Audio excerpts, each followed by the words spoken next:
everybody. I'm Andy Johnson. Welcome to AM Prime, the October 20th edition of the program. We're talking in this edition with Mr. Robin Narayan Singh. He's the head of the Petroleum Dealers Association. There was a story in the paper a couple of days ago saying that 76 service stations across the country face closure because of a court-involved row with the National Petroleum Marketing Company Limited. We'll get his side of the story. We'll also, in that discussion, Mr. Derek Joseph, he's the president of the Petroleum Dealers Cooperative, what they have to say about that issue. We have some inputs from features around the region. We'll get to as much as that is possible. Also, we're talking with Mr. Ndale Young, a former youth officer in the lineup of candidates vying for positions in the People's National Movement. Why was there another withdrawal from one who wanted to contest and get a space in the executive of their party? Also, we're talking now with Mr. Jerry Kangley in his capacity as a leading figure in the organization called the Southern Marine Steel Band Foundation. He's put out a statement that has some resonance and some connection to an ad in the paper yesterday from the company known as Nikwan. That's the company that was operating in the space that was the refinery Petrotrin in Pointe-à-Pitre. Remember the blast that was had, about 1 year ago, and people were calling for inquiries, and people were calling for the decision not to restart the operations unless some things were made clear. That hasn't happened, and the company's put out an ad in the paper talking about Nikwan is making history with the delivery of something called on-spec products into storage tanks, and the sense is that they're getting ready to restart operations there in spite of the calls for caution and that, and for better relations with the people in the surrounding areas. Mr. Kangley is weighing on it in this edition of the program. As we kick it off, given a statement that he's put out yesterday, let's say, he's with us in the Zoom. Good to see you once again, sir. Good to be here, Andy. This is about the second time that you have asked me to appear on your program. I'm grateful for that. So please get some of the messages. Truth. Yeah. Well, let's talk about the statement you put out here. In your capacity as an official of the organization called the National Workers Union, you're saying that right. The union supported the position and reiterated the calls that the reports of the Occupational Safety and Health Authority, the Environmental Authority, and the Ministry of Energy be published, and that along with the company, discussions be held with residents of the community so that any fears of a repeat of that horrendous incident may be allayed and not take place. Surprisingly, these calls, or you say not surprisingly, these calls were ignored, and the Minister of Energy on the 8th of April said in Parliament that he could not commit to publishing the report because Nikwan is a company with confidential information and proprietary information. But the union is alarmed that the calls for transparency that politicians like to blabber about but never implement have been ignored by both the company and the government of Trinidad and Tobago. Let's start with that.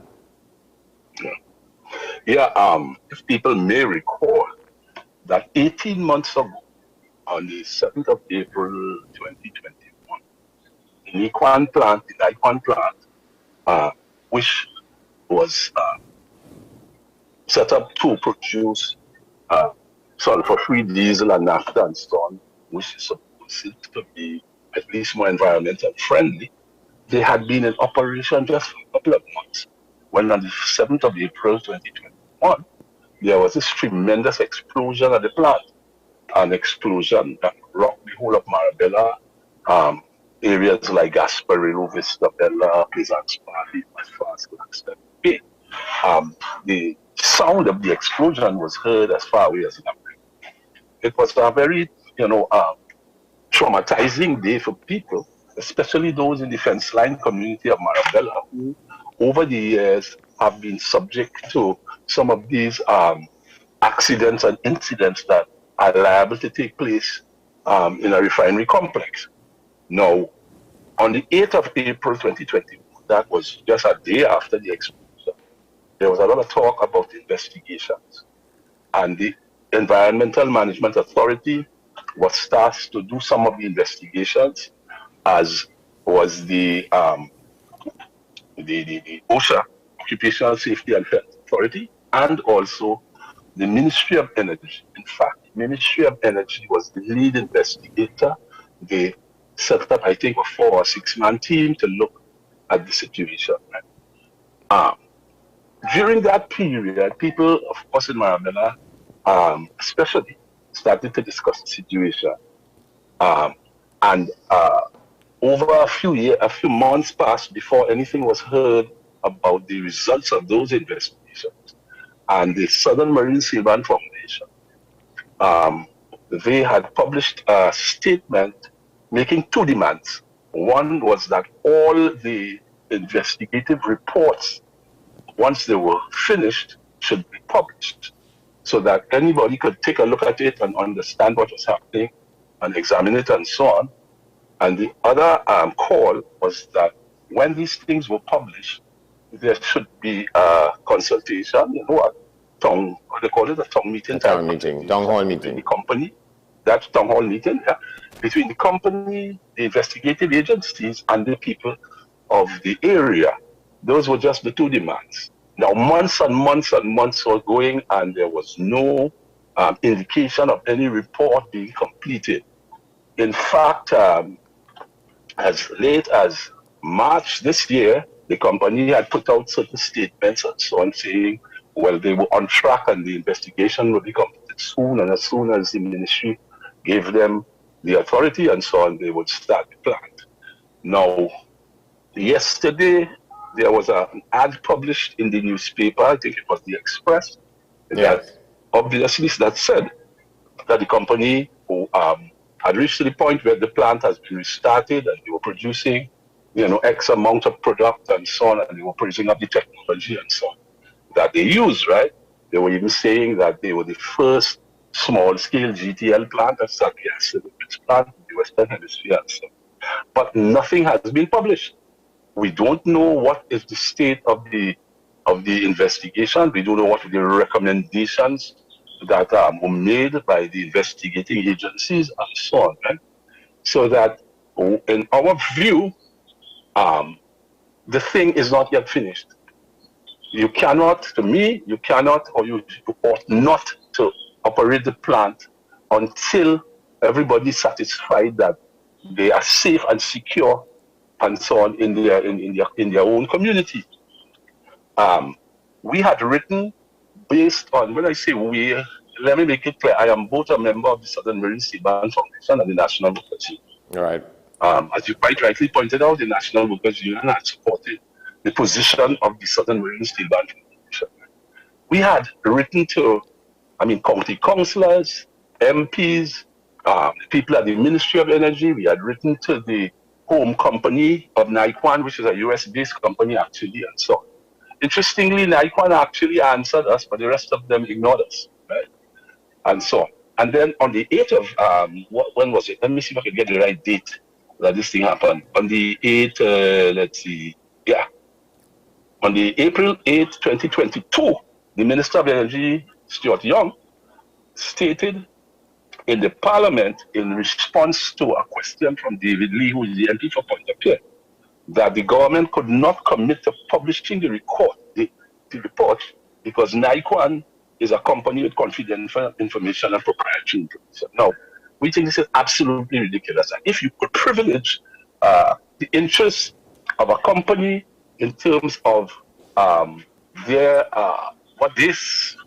interests, if you could privilege that over the yearnings of the people in the fence line communities to live in a safe and secure environment, then we're in a lot of problems because if the government privileges the interests of a company over the interests of their own citizens, it tells us something about the nature of that government. I'm not going to discuss that in any detail about what I think the nature of the government is. I think it's very clear how they are moving. So yeah, because you make that point in the statement here. You say the government. What do we expect from a government that has shown clearly that is privileged the interests of foreign and local capitalists, their friends and finances, to the detriment of the interests of the public? Yes, it seems I did that. Yeah, we have a bit of a problem. How do we proceed from here? Because it seems that the plant is already operating. The government is not committed to publishing the report. The people in Marabella and surrounding areas are a bit more insecure than they were before because the failure of the company and the investigative agencies to hold any discussions with them, right? This is a symbol or a symptom of the kind of situation we find ourselves in this country, that everything comes from the top down. Nobody considers the interests and so on of the people on the ground, the working people, the poor, the ordinary people, and so on, right? So that while we could foster here and I could quarrel and we could put out statements and so on, it doesn't seem to me that that is going to change anything in terms of the attitudes of either the company or the government. How do we proceed from here? I cannot say at this point in time, but I do know that it comes like a sword that is festering in the community, and it is liable to burst out at any time because of the environment in which we operate. Because we are operating in an environment where the economy is collapsing, people are losing their jobs, people are insecure, they want to know what is happening with them and so on. And when they turn to the people that they have elected to represent them, these people are turning their backs on them. So I have no answers to these things. My answer to these things is that people have to organize themselves to seek their own interests. However they do it is up to them. But this is really an atrocious kind of situation,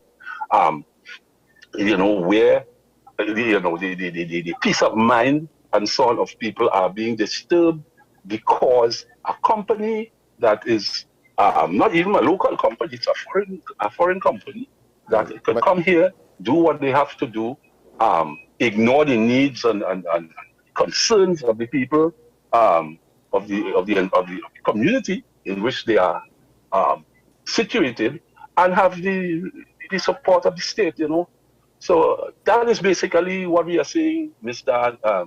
Johnson. As I said, we have reached to the point where our calls are ignored. How we move from here is yet to be determined. Yeah, it's maybe foreign-based. I think it's based in Washington, D.C. in the United States. But I know for a fact that there are Trinidad and Tobago nationals who were living there and back here. The CEO of the company is a Trinidad national. His name is Ainsley Gill. Yeah. And so on. And he is based here. He's the one on the ground who's in charge of the company. Yeah, but he used to live and work in Washington, D.C. So I understand. On behalf of the government and so on. Yeah. He worked there for some years, in this field in which he seems to be qualified. What is another problem is that people who know about these things more than I do have pointed out that the technology that is being used at the plant is a technology that has not been used anywhere else. That doesn't mean to say that the technology is flawed, but it does raise concerns that because it is a new technology, there may be kinks and so on in terms of the rolling out of the plant and so on, and that makes it doubly important for the people to relate to for the company and so on, to relate to the people of Marabella and so on, and allay their fears. I can't comment too much on the nature of the technology and all that. I'm not a scientist, but people have raised those issues, people who know what they are talking about, and I think it's an important issue. What do you know about the disposition of the MP for Point Fortin in this matter? Well, Pointe-à-Pierre, actually, there are three MPs involved. There is Faris Al-Rawi, San Fernando West, David Lee from Pointe-à-Pierre, and Brian Manny from San Fernando East. We have contacted through emails and letters and so on, and we have even sent people to talk to these MPs in their offices and so on. And basically, after all is said and done, we were brushed off. Right? I mean, people they don't see it as being important because I suppose between elections, the people don't matter. When it's election times, then the people matter. So we have contacted all of these MPs. We have even contacted county councillors and so on in the area. You mean local government representatives? Yes, local government representatives. We have written to the Ministry of Energy. We have written to Mr. Craig Voodoo, who was the head of the investigating committee from the ministry and so on. And basically, who are these people who are fast enough to question the wisdom of we who are in authority? That is the attitude. Yeah, and to some extent, the movement for social justice had been involved in sort of the advocacy for transparency and for answers as to what transpired and assurances before the plant was open as well.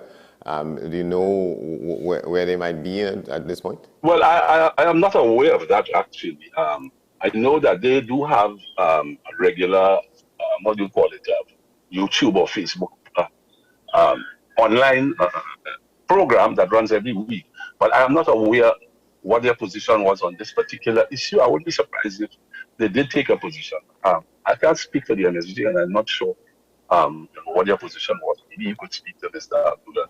Yeah, and there was the budding of a kind of community organization arising out of this, because I had spoken with a couple of the young people who were involved, and they were calling for those kinds of assurances before the plan was restarted. People whose lives were affected, whose homes were affected, and some people's homes within a certain radius had been damaged. People talk about the electricity going off and appliances being affected and so on. Yeah. Well, it's good to hear that they are taking an interest in a thing like this. The more the merrier in terms of people trying to organize themselves and put pressure on those in authority who are, as far as we are concerned, being delinquent in carrying out their mandate or their duty. So it's good to hear that other people who would, show some interest in the thing and at least try to help to educate people about it and to organize people to face, what is happening. So that's fine, But as I say, I can't talk for the MSG. I'm not a member of the MSG. Right. So we are, but the thing is that it appears that there was a kind of a community organization, a sort of coalition of community groups and people in the area who had concerns and wanted to have direct talks with the officials at the company before we got to this problem. That is right, but to say an organization as such was formed, I can't say that. What at least from our perspective, what we were able to do is to publish information, to go to people, explain to them what the situation is and so on. In terms of the result of that, in terms of people organizing themselves in an organization specifically to deal with that, I am not aware that that has happened. What I know is happening is that a lot of concern is being expressed. I would really, maybe you are onto something good, because I would really hope that this thing could end up in some kind of institution or organization that would focus specifically on that. Because, this Southern Marine Steel Band Foundation, that's steel band, right? We raise those concerns because we in the middle of Marbella, we are part of the defense line community, very close to the refinery and all of that. And a lot of the members of the steel band are residents in the area and surrounding areas and so on. But our focus cannot be to focus our energies just on that, although it is important, because we are steel band, we have things to do, we have Panorama and so on coming up and so on. So if the opposition to what is happening could be widened and broadened and deepened in order to face that situation, we would be part and parcel of that. We have no problem with that. But for us to keep that focus, it's going to be very difficult. We have young people coming in to do certain things. We have to see about their needs in terms of the music and so on.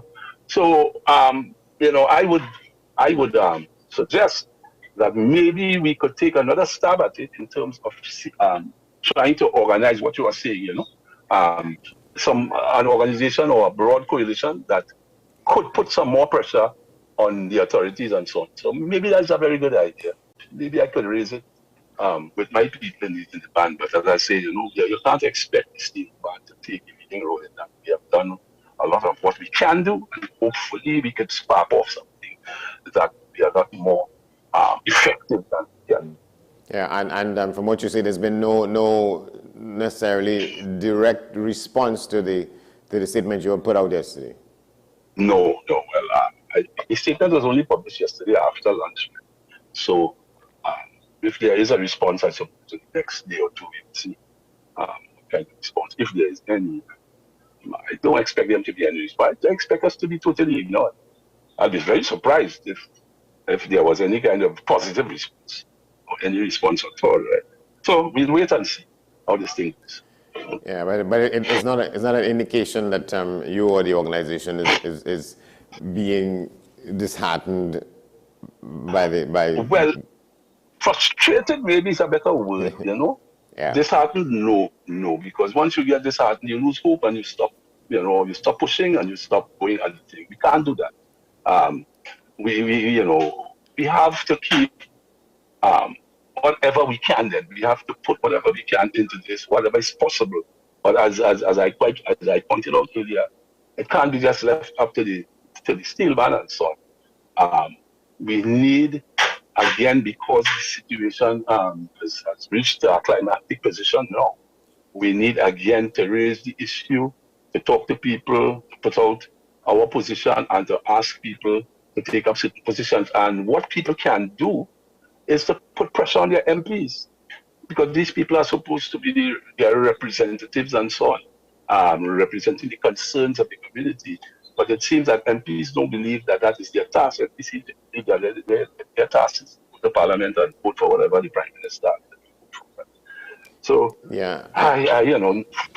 disheartened, no. Frustrated, yes. Yeah. Disappointed, very much so. And you may not have any details about it, but when at the time the thing happened, and the young men with whom I'd spoken, they were talking about trying to get an air in with the people at the company, such that That's right. jobs and so on could have been provided for some of them. And they were lamenting the fact that the company set up the operations, started the operations without any real attempt at engagement with the people in the community in the first place. Correct, Mr. Johnson. It reminds me, you may remember, in 1971, when there was this big situation at the Point of Pierre refinery when the Badger Corporation was building the desulfurization plant, there was a connection between providing jobs for the people in the Marabella area, in terms of, laboring jobs and so on, and in terms of low-level skills and so on. Yeah. And that was a kind of arrangement that in the oil fields, as you would know, there would be those kinds of arrangements, and people would be able, in certain communities and so on, to be given the opportunity to learn some skills and to do some work on these projects. I mean, right now, if you notice, right down in Labrie, there's a problem in terms of that. People in Labrie are saying, well, there's a lot of jobs, a lot of work being done in Labrie, and they are not getting any of it. It happened in Guayagari, where people actually formed an unemployment organization and put a lot of pressure on BP and all these other companies, and were able, at least for a short time, to get jobs for the people in the community. So that really is a major question, especially now, where jobs are at a premium and people are losing jobs that they have held for years and so on. This thing will just build up frustration in the community, and when you do not have a pipeline or a vent, or something to vent your frustrations, or to be able to see whatever grievances you have that can be resolved, when those things are closed off from you, what are you going to expect is going to happen in the community? Just look at our history. Right. In Trinidad and Tobago. So I'm very concerned about what's going to happen. But as you say, I wouldn't be disheartened. Whatever resources we have that we can put towards this thing, we will keep doing it. All right. Well, thanks for talking with us once again on the issue. Yeah. Thanks for having me, Andy. I'm glad that at least some part of the media sees that this is continues to maintain an interest in the anxieties, of course. It's all in the interest of the people. Thank you very much.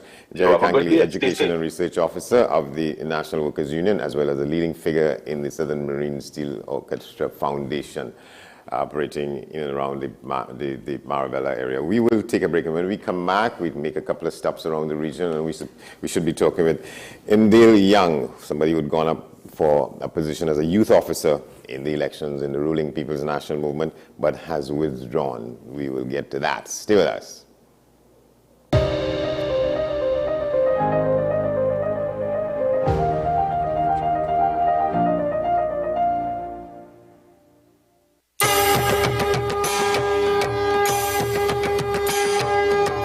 It's Diwali time again. Come to Prem Singh's Puja Bhavan for all your Diwali essentials. Get your clay diyas, cotton wicks, floating wicks, beautifully decorated imported diyas. And now in stock, our long-lasting, easy-lighting wax diyas. Fasting? We have frozen vegetarian meals. Exciting Indian spices and grocery items. Decorated mithai boxes, prasad bags, freshly ground elaichi powder, and paper sohari leaves. And don't forget our popular, tasty, mouth-watering mithai. We have simple Diwali puja guides on CD with a puja handout, and our helpful staff will assist you with all the required ingredients to perform your Diwali puja. Get great deals on lantern decorations, electric diya string lights, and happy Diwali decorations. Visit us at the corner of Watt Street, Kirep, or at St. Ives Street, Chaguanas, opposite the Charleville taxi stand, or call 663-6084. Prem Singh's Puja Bhavan. It's a family tradition, serving the nation and Dharma. Lakshmi Mata's divine blessings to all.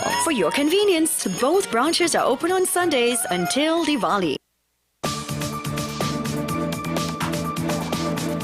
I am Rondell Donowa, attorney at law and host of Strictly Legal on WESN Content Capital. Strictly Legal is a legal program geared towards informing you, the public, of your legal rights, responsibilities, and remedies. So be viewing Thursdays 10 a.m. to 10:30 a.m. Perfection doesn't happen by chance. Like an artist, the cook selects the main ingredient, one that is worthy of a proud cultural tradition. Trusted to enhance your creations with its richness and versatility. To create a cooking masterpiece, the secret is simple. The brand we know, the brand we trust, the brand our ancestors have been using for generations. There is only one pure cow brand ghee. Look for the marks of authenticity. Come travel with us as we explore Diwali across the globe. Diwali is celebrated in many countries worldwide, but do you know the traditions and practices of each nation? From Guyana to Australia, WESN presents Diwali Passport, October 3rd to October 23rd, with replays on October 24th. It's Diwali Passport, a WESN exclusive. Join me, Sule A. Joseph, as I delve into the day-to-day psychological issues plaguing our society. We will discuss behaviors that encompass the biological influences, social pressures, and environmental factors that affect how you think, act, and feel. Sight, Thursdays at 11:30 a.m., only on WESN, Content Capital.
Welcome back to the program. We have to let you know at this point that Mr. Indil Young is not going to show up because we have word just minutes ago that he has a family emergency. we're not sure we want to tell you what it is, but he has to take his wife to the doctor. He's not going to turn up. He was going up for the position of youth officer in the party, the male youth officer in the People's National Movement, with elections just around the corner. He pulled out, and he had agreed to talk with us as to why, what's behind the fact that a number of candidates have withdrawn their candidacies because of internal discussions going on in the party. He's been one of them. Nomination day was October 10th, and the party's elections supervisory committee reports that today 39 nominees, 4 of whom are running unopposed. So you have 35 candidates who will face the polls against others in these elections. Elections span over a 3-day period, Saturday 26th and Sunday 27th of November, and then again on the day of the convention, December 4th. There's a lot of discussion around who had taken positions, staking their claims for different positions on the executive, and then withdrawing. And among them was Mr. Brian Manning, who was going to contest the position of vice chairman. He's resigned, he's pulled out, saying that he had an immediate an acute last-minute family emergency that he wanted to be able to attend to. There's lots of discussion going around on the issues as to why some people have withdrawn, why some people decided to go for other positions as opposed to what they originally wanted to contest in the party. Lots of discussions about that, as you'd see in the press over these couple of days leading into it. But in the interim, or in the space that has been created, we take a look around the region in a couple of places and we go further afield. So we want to start with the story coming out of Antigua from ABS Evening News. An Antigua Public Service Safety Minister has responded to a second day of protests that occurred outside some of the country's prisons. Look at this report. A handful of prison officers at His Majesty's Prison engaged in a second day of protest action outside the facility early Tuesday. Indeed, Shemaine, because they're demanding, in part, better working conditions at the country's lone penitentiary. ABS's Terry Andrew has been speaking with the protesters and also has a response from Public Safety Minister, the Honourable Cedroy QT Benjamin, in this report. The prison officers tell ABS News the deplorable conditions at the prison are at the forefront of many problems the workers face. Officer Jasmine Jones highlights some of the issues. We need cleaner working conditions. We need a proper garbage disposal system and the solid waste disposal system. We want a raise of pay which was promised to us. We were promised that we should get paid just like the special constables that we are, that we would get paid. We are not getting that. Instead, we're getting victimization and blaming and all these kind of things going on behind these doors. Jones explains they will not return to work until their concerns are addressed. We will not go back to work until the sanitary conditions in the prison are dealt with. We do not even have drinking water. We do not have a clean bathroom to use. We don't have these things. We have to go and relieve ourselves at recreation ground. How fair is that? And to do that, you have to get a gate pass. Police are sent in here to do their job. We have complied with them. Some of them are a bit rude and disrespectful, but we still comply with them. The workers are demanding an audience with Prime Minister the Honourable Gaston Brown. Now, Public Safety Minister the Honourable Cedroy Benjamin, who was surprised by the action of the prison guards, acknowledges there is work to be done at the facility, but says conditions have improved. There are conditions which need to be addressed and are being addressed at the moment. Maybe they're not being as readily as they should, but we've got to work along with the Public Works Department and the Ministry of Health, and those issues are being addressed.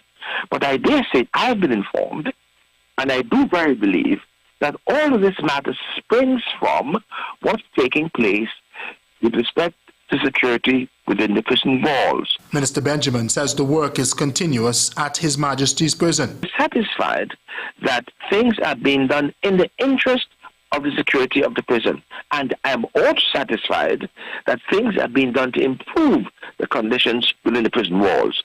More can be done. More will be done. But it's being done in a structured fashion, Terry, to make certain that we deal with this matter effectively. We can't build a new prison at this particular point in time. The world economy makes that a problem. So what we're doing is to fix what we have as best as we can to make certain that we meet the minimum standards of the international regulations and stipulations for prisons. Terry Andrew, ABS News. Thanks so much for that report, Terry. Meanwhile, Minister Benjamin says he's satisfied with security at the prison. It's been a few weeks since police officers were deployed at the facility to help prohibit contraband and illicit drugs entering the penal facility. With respect to security within the prison walls, already many persons have been convicted, found having things thrown over the prison walls. Prisoner cells have been searched and contraband is being found therein. And we're satisfied that things are being done in the interest of the security of the prison. From Antigua and Barbuda, we go to St. Kitts Nevis now on a report from ZIZ Evening News. They're saying that the government has announced plans for the establishment of what is called a federal electricity grid. In an unprecedented announcement, Minister of Energy and Utilities, Honorable Congress Maynard, says plans are underway to have one electricity grid powering the Federation of St. Kitts and Nevis. During the first Prime Minister's press conference on Monday, Minister Maynard gave details of discussions that are taking place. At this point, the thinking is that Nevis geothermal wells will have enough energy in the first instance to support not only St. Kitts, not only Nevis, but Nevis and St. Kitts. And so they're collaborating with SCELEC on how we're going to integrate both of our grids, such that we now create one grid for the Federation of St. Kitts and Nevis. He said there is guaranteed financing for the project, which hinged on investors' expectation of one body and not two separate islands. Then we have to look at the real options of going further, using St. Kitts as a point to connect to other islands such as St. Martin, St. Eustatius, Anguilla, even as far as Puerto Rico, and using Nevis to connect to islands, other islands such as Montserrat and Antigua. Plans also include further exports of energy. And it was important to the financiers that, as Minister Clark referenced, we must be coming in as one united body. And so that couldn't go forward unless there was a commitment from the federal government, which we were more than happy to do. He said the country is now at a transitionary phase to renewable energy dependence from fossil fuels. It's just interesting, you know, I was looking at the portfolio of that minister. He's the Minister for Energy and Public Information, Utilities, Transport, Domestic Transport, Information and Technology. That's a hell of a portfolio since St. Kitts Nevis. So we take a look now we go further afield. And we want to tell you about some developments in the country of Tunisia, where a coastal town was paralyzed by protests on Tuesday amid growing anger over the fate of people who drowned in a migrant shipwreck last month, with some buried in unmarked graves.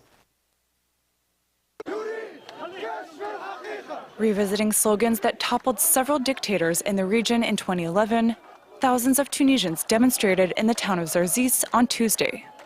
They called on the authorities to reveal the truth in the wake of a migrant shipwreck that rocked the town last month. We want to know the truth. What happened was a crime committed by the state against the people of Zarzis. The bodies were buried without being identified and without any DNA testing.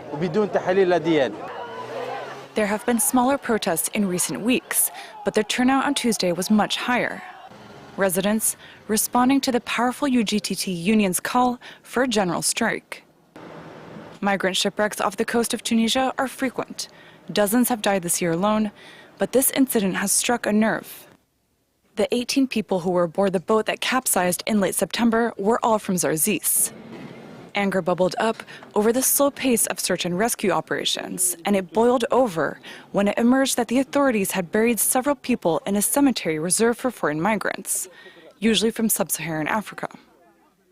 Several bodies have since been exhumed to perform DNA testing. And on Monday, the Tunisian president called for further investigations into the incident. With several bodies still missing, protesters on Tuesday also called on the authorities to speed up search operations. And here's this other international feature now. The French government is poised to wield a rarely used constitutional weapon to force its budget through Parliament, where opposition groups have stymied the text for weeks with rival amendments, officials said earlier this week. What does the government risk with this move? Good afternoon. Well, the risk is to appear as unwilling to listen and unable to reach consensus over something as important as the 2023 budget. The government, on the other hand, has been arguing that it has been seeking dialogue for weeks and over the past week here at the National Assembly, taking part in debates, sometimes very heated discussions over the various points of friction between the government, the ruling party, and the opposition parties. The government is standing very much alone against all the other main parties, the far-right Rassemblement National or the left-wing coalition NUPES. But it has this Article 49.3 of the Constitution that allows it to overrule lawmakers. It allows the government to push a series of measures or laws without seeking approval from lawmakers through a vote, of course. So the Prime Minister Elisabeth Borne is set to come here later in the afternoon and invoke this Article 49.3. We know it will cause anger from the opposition, spark resentment from the opposition. But because there is no alliance in sight, well, it should be easy for the government. There is a foregone conclusion. We know that once she invokes this Article 49.3, well, it will be met by votes of no confidence, but there will be two. One from the far right, Marine Le Pen's movement, the Rassemblement National, and another one from the left-wing coalition. No alliance there between the opposition parties, and therefore those votes of no confidence are set to fail. Basically, even though the government, the ruling party, the Renaissance movement, doesn't have an absolute majority here at the National Assembly, it should fulfill its objective and pass this 2023 budget in the coming days. Clovis, thank you very much for that. Clovis Casali reporting there from outside the National Assembly. Hey, watching AM Prime. We take a break. We'll be back in a moment. Stay with us.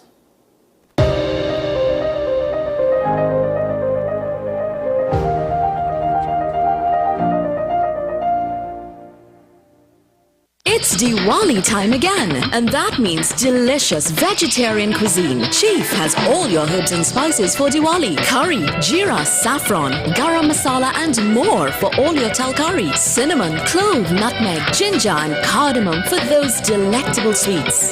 Brown rice, dal and chana for those tasty delicacies. And of course, Chief baking powder for soft and light roti. This Diwali, remember, the Chief reason is always taste.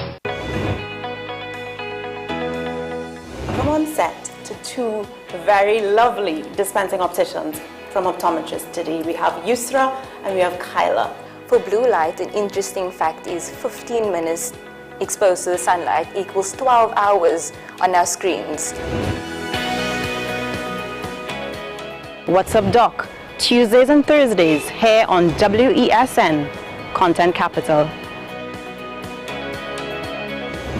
Diwali is in the air again, and Royal Castle reminds you to try its yummy veggie burger. The Royal Castle veggie burger is great on its own or in a combo with a side and a 16-ounce drink. And it's healthy too. A nutritious patty made with oats, lentils, chana, potatoes, and carrot. Inside a soft bun with tomatoes and lettuce. So for this season, try the Castle's tasty and healthy veggie burger. Shubh Diwali from Royal Castle. What's the best way to grab the attention of viewers? Please exercise more patience.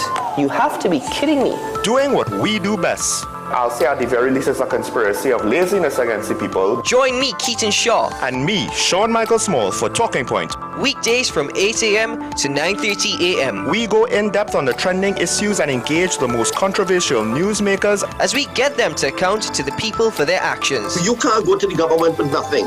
You can't go to cabinet with an empty hand, with a wish. I'm glad that we're having this a sober, mature discussion. In the present situation, I expect a continuation of the chaos. Join us for the discussion, Mondays to Fridays, only on WESN, the content capital.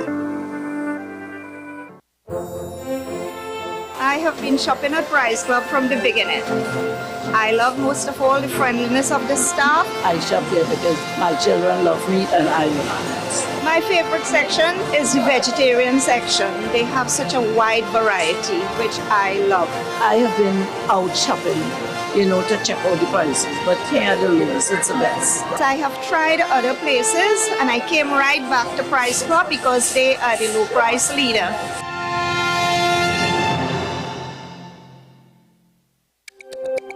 Every word, every line, every paragraph depicts a real moment in someone's life. A father, a sister, a mother, a brother. We at Newsday are dedicated to you, the people, and through independent, unwavering journalism, strive to always bring your stories to life. Because your stories are more than just words. Newsday, independent and credible.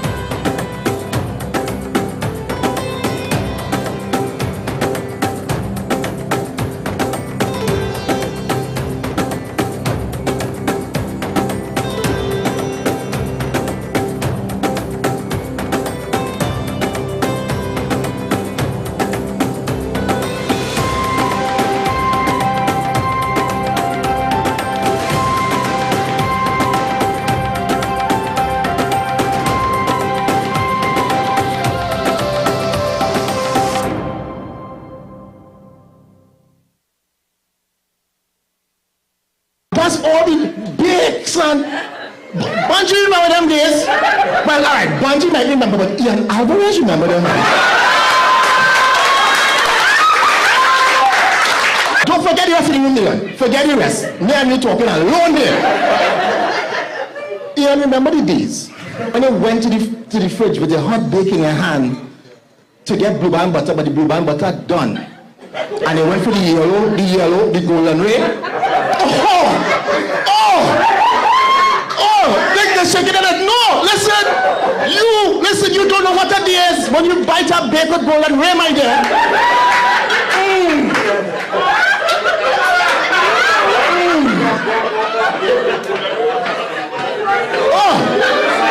Once that big hot with golden ray,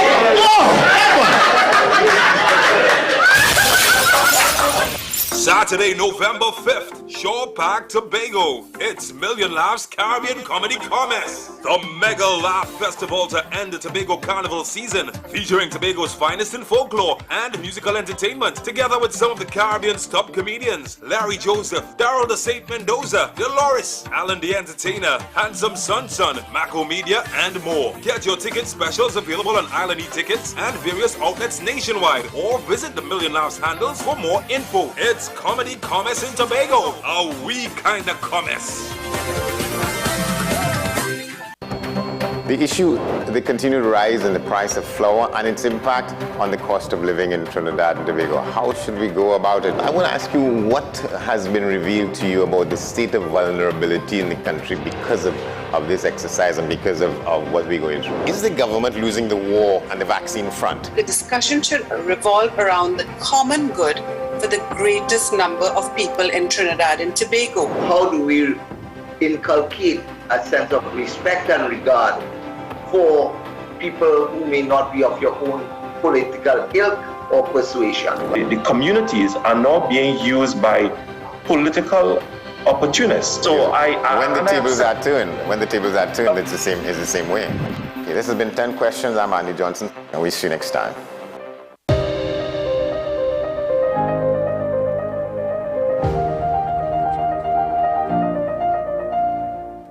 Welcome back to the program. As we head up to the top of the hour, we go back to our international feed. This story coming out of the continuing war as a result of the Russian invasion of Ukraine. And the current Russian head of the Russian forces there is saying that the military situation there is intense, especially around the occupied city of Kherson. To Kryvyi Rih in the south of Ukraine, to talk to our correspondent Catherine Norris-Trent, who joins us from there. Catherine, I mean, it's extremely unusual, isn't it, to hear this kind of admission? Absolutely, and perhaps a sign of the very fierce pressure, very serious pressure that Russian military commanders are on. We've seen in recent days appeals by Kremlin-installed leaders there in occupied southern Ukraine to evacuate civilians. They've been repeatedly calling on them to get to safer ground further south as the Ukrainian army continues in its offensive, which it launched in the summer, to retake the city of Kherson and that area too. So there's been satellite imagery in the past 24 hours appearing to show the Russians creating a barge bridge, a temporary drip bridge across the Dnieper River there, which is across from the city of Kherson onto the other side of that major waterway. It could be to allow further military or civilian evacuations. Some Ukrainians I'm speaking to here, though, are remaining very wary. They're concerned perhaps that this is some kind of trap or bluff on behalf of Russian military forces, so they're remaining very cautious. Ukrainian forces have retaken hundreds of square kilometers of ground in the southern Kherson province in the past few weeks, though, and it seems like that push is seriously gathering pace with those appeals from Russian installed leaders there. The Ukrainian military have been liberating villages and say that they will continue to do so. You know, they're using the drones that we've seen to fire on Russian tanks. And the UK military intelligence have just published a report saying that they believe there is serious dysfunction in the head of Russia's military. So it seems like the situation is very shaky there and perhaps could change significantly within coming days or weeks. Meanwhile, Catherine, once again, there have been some early overnight attacks being reported in Ukraine. Once again, seems to be also continuing to try and target energy supplies. That's correct. The head of the military administration here in the city where I am, in Kryvyi Rih in south-central Ukraine, says that there were attacks overnight. He said rocket attacks targeting energy infrastructure and a residential building. There have also been overnight attacks reported on the southern city of Zaporizhia and in Mykolaiv in the south as well. And these are again being reported, some of them on, quote, critical infrastructure. And this would fit in with the pattern we've seen over recent days and in recent weeks. The Ukrainian President Volodymyr Zelensky says that in the past week, Russia has destroyed some 30% of Ukraine's power plants, and Ukrainian authorities are really struggling to get those back online. They've been calling on Ukrainians for some weeks now to limit their electricity supply, to not use it basically in the evening hours, to allow to ease the pressure on the power grids and to make up stocks of batteries, get water, get supplies in wherever they can, because they say more shortages could be expected soon. Well, you're watching AM Prime. As we head up to the top of the hour, there's news. On the other side of that, we're talking with Mr. Robin Narayan Singh. He's the president of the Petroleum Dealers Association, as well as Mr. Derek Joseph, president of the Petroleum Dealers Cooperative, on the fact that a story was reported yesterday. 76 fuel stations across the country face closure because of a decision in the court involving a National Petroleum Marketing Company and these organizations. So stay with us.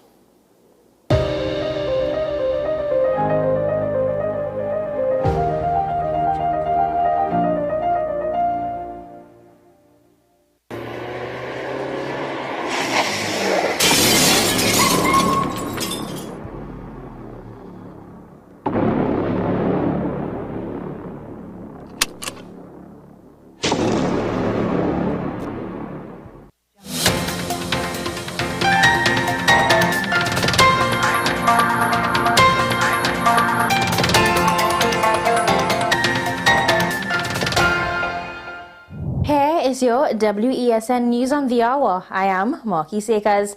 Thanks for joining us. Here are the headlines. CWU not in support of increasing retirement age.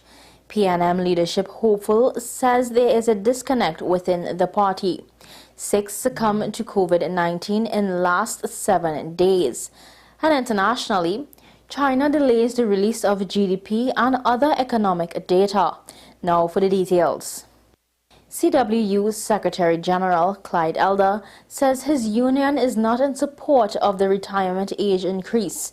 He weighed in on the issue via WESN's AM Prime. We at the Communication Workers Union, we do not support the increase of the retirement age from 60 to 65. As far as we are aware, the consultation had taken place from the level of the recommendation by the Board of Inland Revenue, the National Insurance Board. Yes. And that was in an effort to, instead of giving people a full pension at 60, you'll be able to get a pension at 60 still, but you will get a full pension only if you retire at 65. And that's the consultation we were involved in. Candidate vying for the leadership of the PNM, Ronald Boynes, is standing firm in his view that there exists a disconnect within the party. What has been happening in recent times is that there has been a disregard for members' views. There has been an imposition from on top, as it were. So that, for example, and I was in General Council for 7 years previously, but I'm told, for example, that some members of General Council that current issues in the budget, so on, things are not being brought to the General Council, which is the highest decision-making body outside of an annual convention of the party, for determination and for input, first of all. 6 persons have succumbed to COVID-19 in the last week. According to the Ministry of Health dashboard, the death toll now stands at 4,251. Meanwhile, 263 new cases of the virus were recorded, taking the active case count to 2,703. The rolling 7-day average of new positive cases is 38, and the rolling 7-day average of new deaths is 1. Currently, there are 81 persons hospitalized with the COVID-19 virus. In international news, China has abruptly delayed the publication of key economic data 1 day before its scheduled release, as the ruling Communist Party gathers at a major political meeting against the backdrop of a faltering economy. The country's National Bureau of Statistics updated its schedule on Monday with the dates for a series of economic indicators, including the closely watched GDP growth, marked as delayed. The indicators, which had been scheduled for release on Tuesday, also include quarterly retail sales, industrial production, and monthly unemployment rates. The Bureau did not give a reason for the delay or set a new publication date. Well, that's news to the hour on WESN. I am Marquise Akers. Thanks for watching.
Welcome back to the program. Here's the story. 67 service stations across Trinidad and Tobago are said to be facing the danger of closure because of a ruling in the High Court. And so dire the court's declarations that they will have severe consequences on the business operations of the company, the National Petroleum Marketing Company. Why is that, and how to avoid it if it's possible to be avoided? We're talking now with two gentlemen at the center or at the top of the organizations which have to work this out with NP. Mr. Robin Narayan Singh, he's the president of the Petroleum Dealers Association, and Mr. Derek Joseph is president of the Petroleum Dealers Cooperative. Well, gentlemen, thanks for coming on the program. Let me start with you, Mr. Narayan Singh. I want to get a sense from both of you. What's the difference between the Dealers Association and the Dealers Cooperative? You go first, and then we'll get Mr. Joseph on the back of that. Okay, good morning to you, Andy. Good morning, Derek. Good morning, Trinidad and Tobago, and all your listening public. The Petroleum Dealers Association was incorporated by an act of parliament long before National Petroleum. It was the government seeing the petroleum dealers as the body to collaborate with when it comes in terms of the retail petroleum industry. Just like the law association, if there is a problem with the law association usually give an opinion or something like that. They're not doing that right now, but go ahead. Yeah, so, I mean, whether it is adhered to or whether it is received in good faith is another story.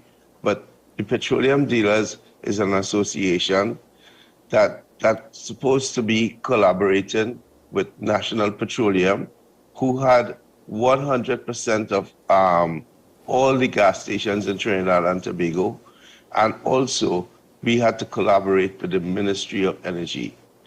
And I have been in several meetings with ministers from Errol Mahabir, with Mr. Privat, and all these people coming right down, except the present minister. Well, that's interesting, and you're saying that sort of pointedly, except the present minister. We'll come back to that, because I know that's one of the major issues for your grouping. You can't get traction with discussions with the current Minister of Energy. But Mr. Joseph, so what is the difference between the association and the cooperative? Well, the cooperative was formed over 30 years ago to look after the interests, the procurement interests of the dealers in relation to goods and services that they may need to sell in their gas stations, that they can acquire these goods and services at an affordable price. And the cooperative, the members of the cooperatives are one and same with the members of the association. Okay, so the cooperative is like sort of a business operating facility for the gas stations. Yes. So in both cases, you all are people who own gas stations to the extent that you could be called owners in the relationship with National Petroleum. Yes. All right. So talk with us, let's come back to you, Mr. Narayan Singh, this issue about the threat of closure of some of these gas stations. Relate that to the ruling in the High Court on the matter that involves you all and NP. Andy, first of all, it's a history that brought us to the position we are in right now. National Petroleum see themselves as business people. They are masquerading as captains of industry. But under our operations, the gas stations are operated under a statute. The statute is the Petroleum Act, right, of 1962. Everything we do in the petroleum industry is regulated by the Minister of Energy. However, National Petroleum see themselves as business people and started to organize their business or organize the gas station industry outside the law. They went outside the law and started to call people kodos and dodos and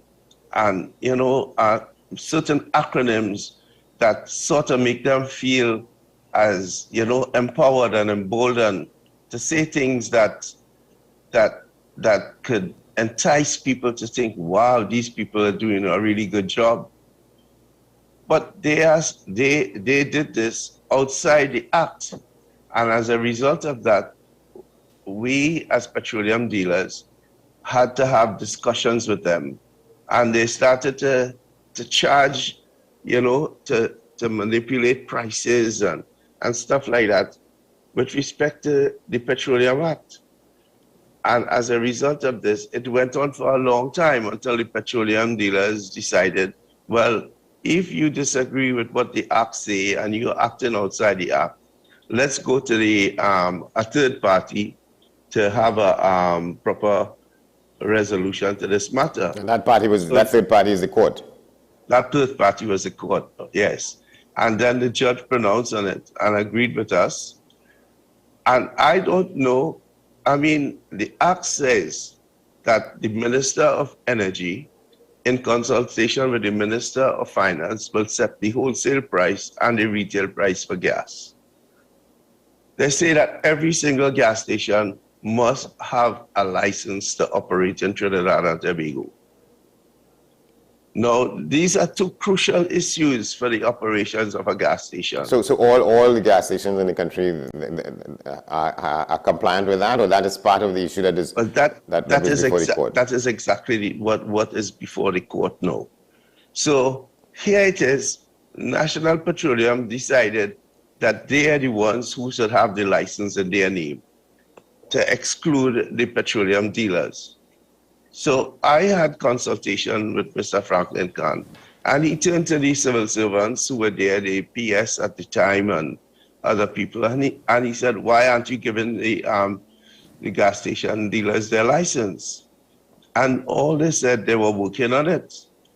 And 1 week after, they went and they issued a license to National Petroleum, and they opened up the gas station in Diego Martin. Yeah. So we wrote them on it, and they never replied. They ignored the letter. So that's the Minister of Energy. Yeah, the Minister of Energy, yes. Yeah. And subsequent to that, we went for judicial review, and the court agreed that, the court said it's a frightening situation to know that gas station dealers do not have a license. The judgment is there, All right, so how does that ill circumstance the 67 service stations there? Let me put that question to you, Mr. Joseph.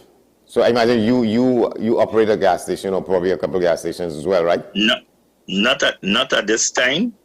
However, the work in the PD and the PDC keeps me too busy to be doing that. Okay.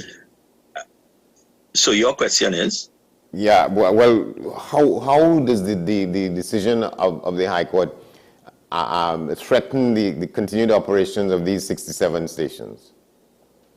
Well, the decision of the High Court may appear to threaten the existence of these gas stations. But before I go to that, I want to mention that at the beginning you said the matter is with NP. NP is only an interested party in this, Yeah. The PDA took legal action against the Ministry of Energy, who is the regulator. Okay.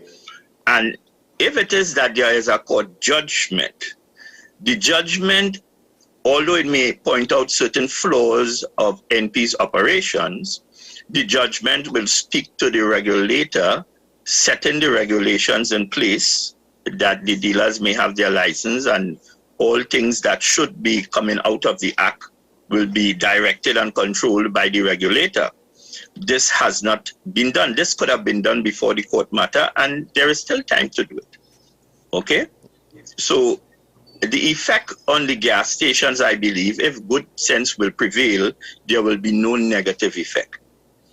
Okay? If it is that the regulator will decide, listen, I am going to put things in place, speak to the court, that gas station dealers will get what is their right according to the Act, then we wouldn't have a problem.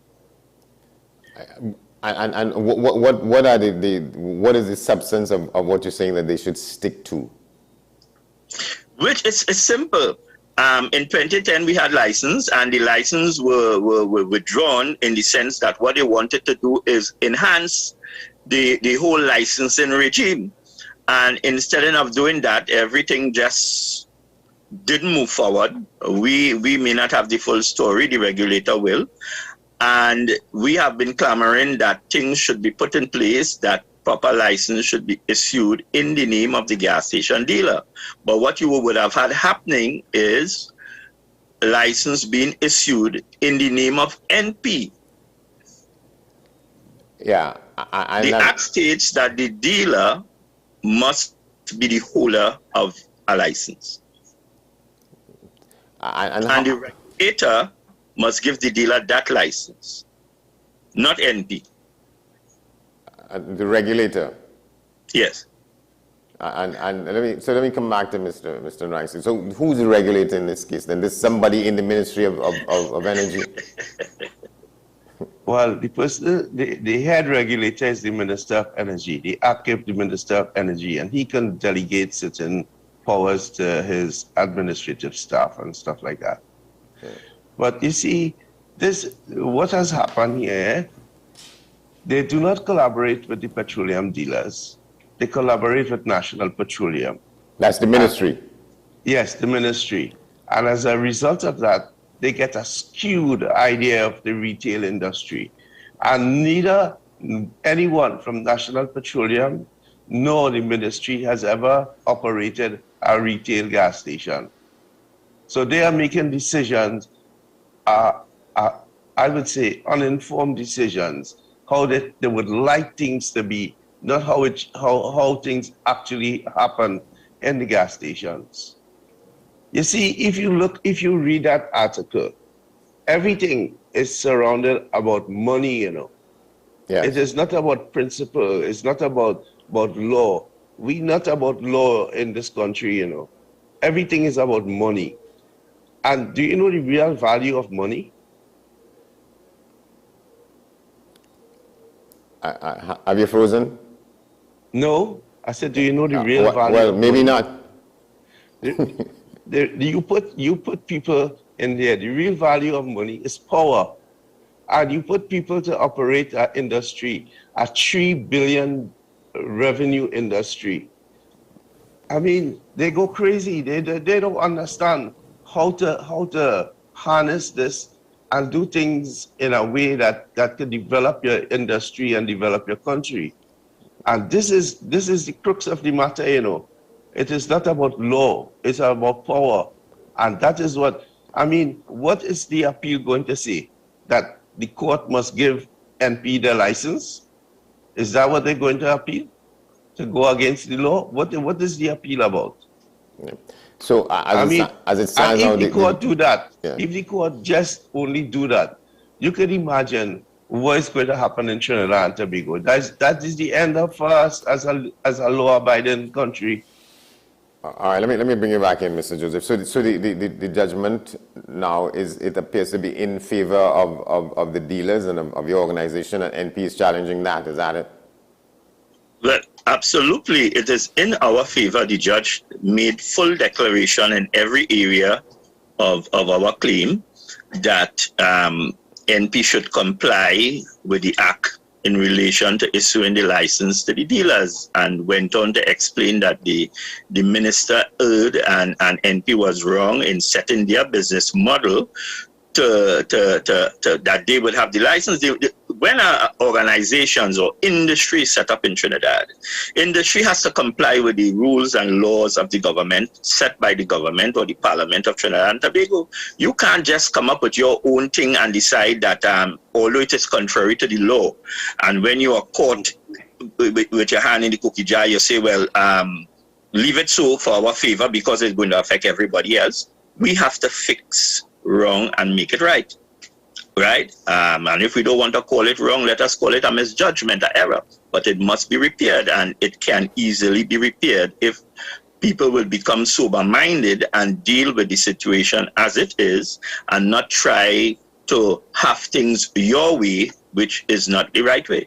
Yeah, it sounds as though it's a case of malice and ill will being inhabited by the people at NP. From what you're saying here, nothing more different from that, Mr. Well, a lot of state enterprises has a culture that is not conducive to the benefit of the public of Trinidad and Tobago, and I hold no ill will against none of them, but it is a fact. The model and the way we go about doing things, we need to reconsider that in this time and this age, that when we do things, we must think in terms of benefiting the people of Trinidad and Tobago and not be self-seeking or self-centered in a whole host of different things we do, claiming it is for the benefit of the population. All right, so let me come back to Mr. Narang. So why does this appeal, this attempt to appeal, threaten just 67 of the stations as opposed to all? Well, you see, Andy, in the first place, you have to do things right. If you set yourself up, you see, for you to be handing out 67 license the gas station and have it in your name and do not operate. It is all about control. You see, NP want to control this business. They want to use private money to control a public state enterprise. Remember, NP has never bought any asset, like they have not bought any property. The property was bought by the government of Trinidad and Tobago. It was vested in National Petroleum for a specific purpose. And once you start to step out of that purpose and you start to do things outside of that, then you set yourself up to be, targeted. To questions can arise from your conduct and how you handle your business. And that's why you describe them as masquerading as captains of industry? Well, just think about it. Just think about it. We have TNTech. There is a law governing TNTech. Could you imagine TNTech start to set their own price and TNTech start to say who gets electricity and who don't get electricity? Or WASA start to act that way? It's the same thing with National Petroleum. They can decide who gets fuel. You can, if you make a mistake on a check with National Petroleum, they don't care about collecting the money, They want you to pay back that money, plus pay an additional $500. They put you on certified check, and they make it so difficult for you. If any dealer were to make a mistake on a check, and the sad thing about it is they make all the mistakes, and there's no responsibility in nothing. My suggestion is, in this scenario, these people are to be held accountable. Whoever made the decision to go in that direction are to be held accountable and give reasons why they did this. And you say the idea to get a license, Andy, to get a license, you have to have a lease and a supply agreement, right? A lease from National Petroleum and a supply agreement. This gives the dealer security of tenure to make sure that he can operate for a certain period of time, because he would have to make certain investments. What National Petroleum did was they go to the court and say to register a lease is too expensive. What nonsense is that? But yet you could spend $34 million to build a gas station. Where is your priorities? I tell you, money is power. It is not about efficiency and about upgrading your infrastructure, And you're saying that the Minister of Energy has been refusing to meet with you all to discuss these and other pertinent issues? I don't know if he's refusing, but I know he's really busy and he has not met with us. Yeah, but that business ought not to rule out. Doesn't he have a responsibility to address some of these issues? Hey, this is energy for the country in a real sense, right? And the Minister of Energy and Energy Industries. And the petroleum dealers in this country are very hard-working people. I could tell you, they invest their money, they invest their time, they probably bring in their families, some of them bring in their children, some of them don't even go to school to understand what it is, but they understand cash flow and how to balance their money to make sure they have gas. And for the little profit that they make, sometimes you really wonder if it's all worth it, All right, we're running out of time. So I just want to get you back here, Mr. Joseph. Where are some of these stations such that if they are closed, well, people in those districts would probably can't. Well, I'd like to quickly say they are not going to be closed. You know, the regulator will not close the stations. It will be not in the interest of the people of Trinidad and Tobago. What they will do is fix the problem. They have the power and the resources to fix the problem. You know, Mr. Johnson, I wrote the regulator. I spoke to the minister at the opening of the Presal station 1 year ago, September last. And he promised that he will meet with the PD. I explained to him that we have had difficulty in meeting with them and so on. And he promised that should I write him a letter, he will meet with us. And I wrote a letter requesting an urgent meeting. And to date, we are in October of 2022 now. The minister has not responded in an effort to meet with us. He has not acknowledged receipt of the letter to begin with? No. And further to that, the fact that they have not met with us, I wrote the head of the downstream industry requesting or drawing to their attention there is no license displayed in the Presal gas station. And that we would like to get information as to the formula to calculate the CNG. And her reply to me was that with me asking for a copy of that license was that is confidential. How could that be confidential? And it must be displayed by law by every gas station dealer to show that they are licensed to operate. When you have a liquor license, you can't put it under the counter in a back room. You have to display it. Yeah. It is the same thing. Yeah. Okay, and a formula concerning the calculation of CNG. That's supposed to be information that the PDA should have oversight or be able to look at. How could we rebut or give our opinion on the matter if we don't have the information? All right, gentlemen, I'm afraid we're gonna have to leave it there. It's a discussion that will continue. Thank you very much for bringing us up to date and clarifying, elucidating on this issue. But it sounds intriguing, Mr. Robin Narayan Singh and Mr. Derek Joseph. Thank you all very much. We will keep in touch.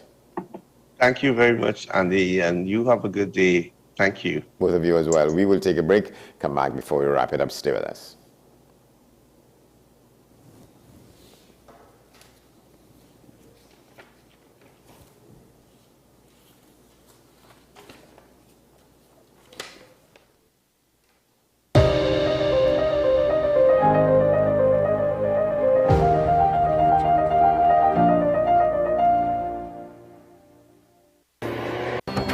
The issue, the continued rise in the price of flour and its impact on the cost of living in Trinidad and Tobago. How should we go about it? I want to ask you, what has been revealed to you about the state of vulnerability in the country because of this exercise and because of what we're going through? Is the government losing the war on the vaccine front? The discussion should revolve around the common good for the greatest number of people in Trinidad and Tobago. How do we inculcate a sense of respect and regard for people who may not be of your own political ilk or persuasion?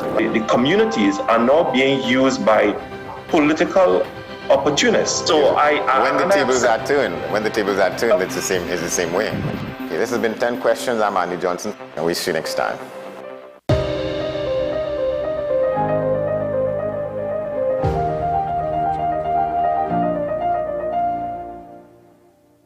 All right, well, this is where we're going to have to leave you on this edition of the program. We tell you how to keep in touch with us at WESNCC and all the social media platforms. You could send your emails to amprime@WESNCC. Well, we want to leave you with this. This is a watch this. An American conservative political commentator, Ben Shapiro, speaking to students at the Ferris State University, argued the view on transgender, the male-female issue, and gave examples to support his statements.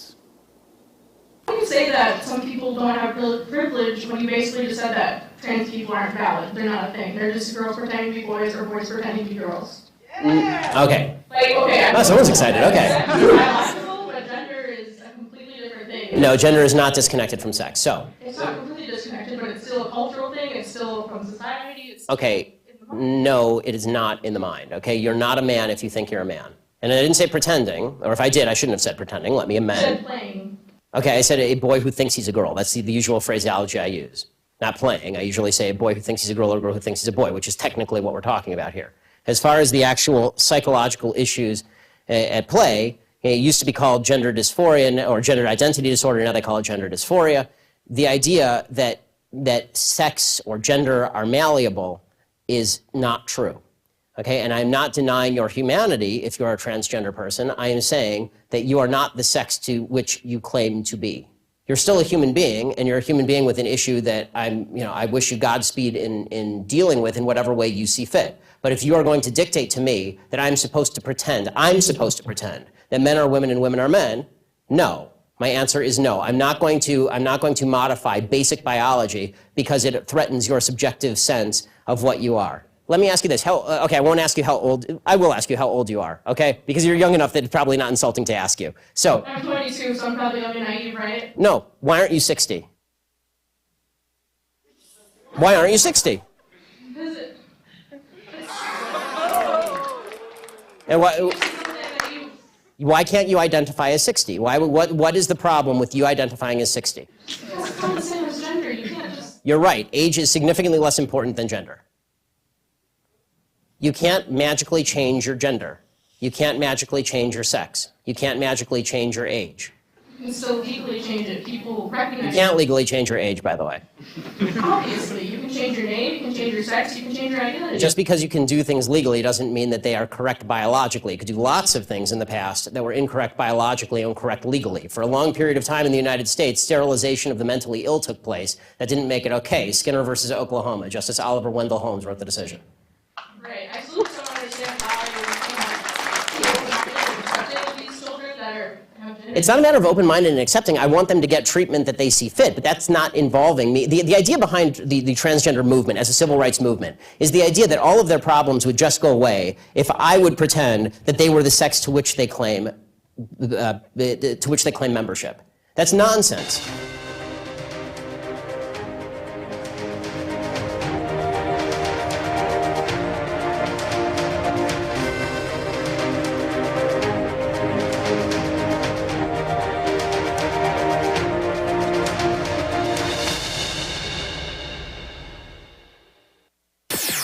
WEN